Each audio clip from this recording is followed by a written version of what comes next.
Indian commandos का नाम है मार्कोस, जहाज का नाम है लीला। ठीक है, तो मार्कोस लीला को छुड़ाने के लिए कजाकों से उतर गए हैं वहां पे। बहुत बड़ा चैलेंज जिसे भारतीय नौसेना ने मार्कोस कमांडोज के जरिए सफलता से पूरा किया है। और आप देखिए कि लीला ग्लोबल जो कैसे भारतीय नौसेना का मार्कोस कमांडोज का धन्यवाद भी यहां पर कर रही है। डिफेंस मिनिस्टर जो है राजनाथ सिंह साहब, वो कह चुके हैं हम बदला लेंगे, हम उनको ढूंढ निकालेंगे। में कुछ ही मुल्क ऐसे हैं जिनके पास ये एयरक्राफ्ट कैरियर मौजूद है। पाकिस्तान के पास ये एयरक्राफ्ट कैरियर मौजूद नहीं है। पाकिस्तान की नेवी यहां पे लैक करती है। इंडिया की नेवी यहां पे 20 गालिबन इसके ऊपर इंडियन जो सेलर्स हैं 20 हैं, वो कजाक आके यहाँ पे वो खींचते हुए ले गए जहाज को। एक पूरा नया रोल प्रधानमंत्री मोदी जी के लीडरशिप में हम देख रहे हैं, जहां पे पूरा स्पेस वॉर और डिफेंस का एक पूरा कैपेबिलिटी तैयार होगा जो बाकी किसी कंट्रीज के पास नहीं होगा। मतलब अगले 10 साल में आप देख पाओगे यूएई ने अपनी आर्मी इंडिया की आर्मी के साथ भेज के पाकिस्तान के बॉर्डर के ऊपर एक्सरसाइज करवाई है। आप ये देखिए कितनी बड़ी बात कर रहा है ना, ये वो टोंट कर रहा है, यूएई हमें टोंट कर रहा है। 7 अक्टूबर से जो हमास और इजराइल के दरमियान में जंग हुई है और इजराइल का पहला फौजी जो हलाक हुआ है वो भारतीय है। और बहुत सारे भारतीय इस वक्त इजराइल की फौज में हमास के खिलाफ, फलस्तीनियों के खिलाफ लड़ रहे हैं। आज यूएसए ने भी मदद मांगी इंडिया से, कहा कि भाई यमन के अंदर से जो फायर हो रही है, जो कश्तियों के अंदर यमन फायर कर रहा है, उसमें आपकी हमारी हेल्प चाहिए, इंडिया की हेल्प चाहिए हमें। पहले भी कुछ दिनों पहले आपको ये हाईजैक किया गया था पीरियड्स की तरफ से, और Indian naval ship INS Kochi ने बड़ी सतर्कता के साथ और P-8I एयरक्राफ्ट के साथ उसे संभाला और कोस्ट तक लेकर गए। यही वजह है कि आजकल भारतीय मीडिया के अंदर बहुत ज्यादा एक खुशी है, पॉलिटिशियंस बड़ी खुशी मना रहे हैं। जैसे आपने कहा कि वो समझते हैं कि कॉमन एनिमी जो है वो मजहब है, इस्लाम है। जॉइन दोस्तों, कल लाइब्रेरी का एक शिप कल हाईजैक। तो दोस्तों भारत का नेवी को जैसे पता चला वो शिप हाईजैक हो गया, भारत ने INF चेन्नई को सीधा भेज दिया। तो उसमें कमांडो भी था। तो दोस्तों जैसे INF चेन्नई वो शिप का पास पहुंची, तुरंत आतंकवादी ने भाग निकला। तो उसमें टोटल 21 मेंबर था, लेकिन 15 इंडियन था। तो दोस्तों सबसे दोस्तों देख के दुनिया में हड़कंप मच गया। तो दोस्तों भारत के INF चेन्नई भेजने का एक रीजन है, सबको पता चल गया जो भारत कौन एक्शन मूड में है। तो दोस्तों INF चेन्नई देख के पाकिस्तान का गिली हो गया। पाकिस्तान के पास ये एयरक्राफ्ट कैरियर मौजूद नहीं है। पाकिस्तान की नेवी यहां पे लैक करती है। इंडिया की नेवी यहां पे थोड़ा सा स्ट्रांग हो जाती है।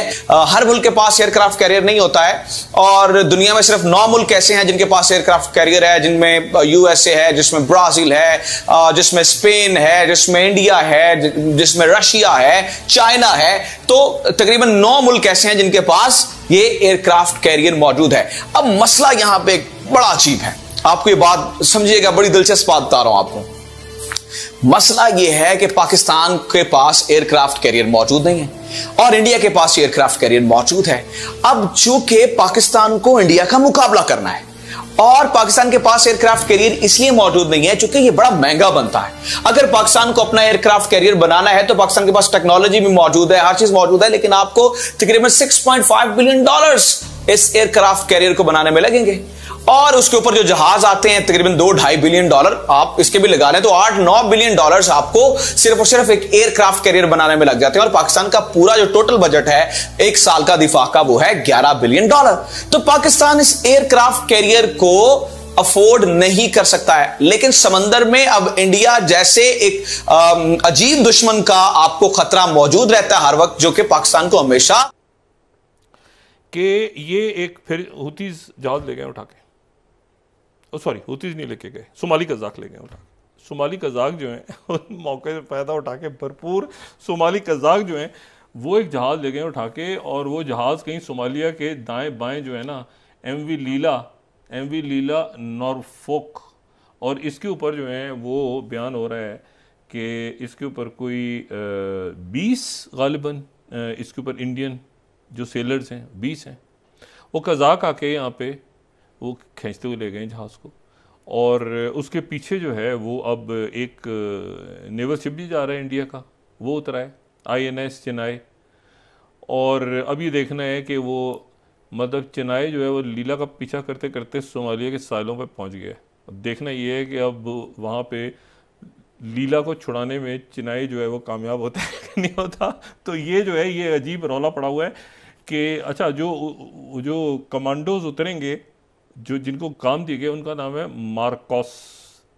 तो हम इस तरह से कह रहे हैं जी, देखना ये है कि मार्कोस क्या लीला को छुड़ाने में कामयाब होते हैं या नहीं होते, ये हम कल बात करेंगे। ये इंडियन कमांडोज का नाम है मार्कोस, जहाज का नाम है लीला, ठीक है। तो मार्कोस लीला को छुड़ाने के लिए कजाकों से उतर गए हैं, वहाँ पे जा रहे हैं पीछे, ठीक है। तो देखना ये है वो कजाक लेके भाग जाते हैं लीला को या मार्कोस लीला को खींच के लाते हैं वापस। ये एक बड़ा एक जाहिर है कि सप्लाई चेन तो पूरी ख़राब हुई है इस वक्त।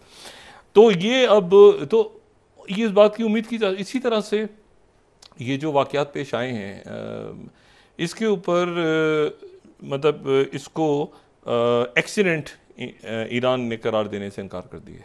ईरान का कहना ये एक्सीडेंट नहीं, ये टेररिस्ट अटैक्स हैं, और टेररिस्ट अटैक्स में उनका कहना ये है कि हम वो पीछे जाएंगे। अच्छा, ईरान ये मुल्क जितने हैं ना, ये फौरी तौर पे ये हर मुल्क ये फौरी तौर पे जो है ना वो रिएक्ट नहीं करता, कई दफ़ा करता भी है। फॉरेन स्ट्राइक कर दी अमेरिका ने, कई दफ़ा स्टेन करते हैं, रुकते हैं और वो बाद में जाते हैं पीछे। तो ये अब फौरी तौर पे तो ये हुआ क्योंकि वो मुल्क डिस्टेबलाइज हो रहे हैं। देखें, अगर सीरिया डिस्टेबलाइज हो जाता है तो ये सीरिया बड़ी मुश्किलों से स्टेबलाइज हुआ है, इराक बड़ी मुश्किलों से, इलेक्शंस आपस में उनकी अभी भी अंदर फटे पड़े हुए हैं। वो मतलब है कि इस वक्त अगर वहाँ पर ये जंगें, ये मुल्क स्टेबल नहीं है इस वक्त। मैं बार बार ये बात करता, देखिए ना, ये जो फैसला हुआ है इथोपिया का और सोमालीलैंड का, मैंने आपसे कहा था स्ट्रेटेजिक वैल्यू है, क्योंकि इसका मतलब ये है कि सोमालीलैंड की बंदरगाहों तक इथोपिया आ गया, जो कि लैंडलॉक था। और लैंडलॉक इसलिए था कि एरिट्रिया से आज़ाद हो गया था। एरिट्रिया जब तक इथोपिया का हिस्सा था, अब एरिट्रिया इथोपिया की लड़ाई हो रही है। तो वहाँ पर जो है वो अब उसका, और मैंने कहा था कि इथोपिया का और मिस्र का फट एक पूरा नया रोल प्रधानमंत्री मोदी जी के लीडरशिप में हम देख रहे हैं, जहां पे पूरा स्पेस वॉर और डिफेंस का एक पूरा कैपेबिलिटी तैयार होगा जो बाकी किसी कंट्रीज के पास नहीं होगा। मतलब अगले 10 साल में आप देख पाओगे कि और आप जानते हैं कि हमने A-SAT वेपन से सैटेलाइट तोड़ने वाला भी डेमोन्स्ट्रेट करके दिखाया है ऑर्बिट में। तो this capacities are going to increase more and more, और हम चाहते हैं कि भारतीय उपमहाद्वीप के सारे देश, चाहे वो भूटान हो, श्रीलंका हो, मालदीव्स हो, बांग्लादेश हो, नेपाल हो, ये सब के सब जो है इनकी नेट सिक्योरिटी हम इंश्योर करें, सही हो जाए, ताकि वो देखिए वो फिर फोकस कर पाएंगे अपने इकोनॉमिक डेवलपमेंट के लिए। तो एक अगर आपको एक भारत का लीडरशिप मिलता है रीजन में, तो आप कितना सारा आपका पर्सनल डिफेंस स्पेंडिंग और वो वेस्टफुल एक्सपेंडिचर से आप बच सकते हो। दोस्तों, कुछ दिन पहले रक्षा मंत्री राजनाथ सिंह ने ये बताया, जो भी जहाज में अटैक कर रहा उसको छोड़ा नहीं जाएगा। कोई भी कंट्री का जहाज हो, भारत का जिम्मेदारी है वो सब जहाज को सुरक्षित रखने के लिए। दोस्तों, इस घटना के बाद पूरी दुनिया में भारत का चर्चा हो रहा है। भारत का फौजी किस एक्शन मोड में है सबको पता चल गया, किसी को छोड़ने वाला नहीं है। पाकिस्तानी उस शिप में होता तो पाकिस्तान सरकार ऐसा जल्दी काम नहीं करता। दुनिया तारीफ करता भारत को। तो दोस्तों, वीडियो खत्म करते, वीडियो अच्छा लगे लाइक कमेंट शेयर और सब्सक्राइब कर दीजिए। मिलते हैं नेक्स्ट कोई वीडियो में।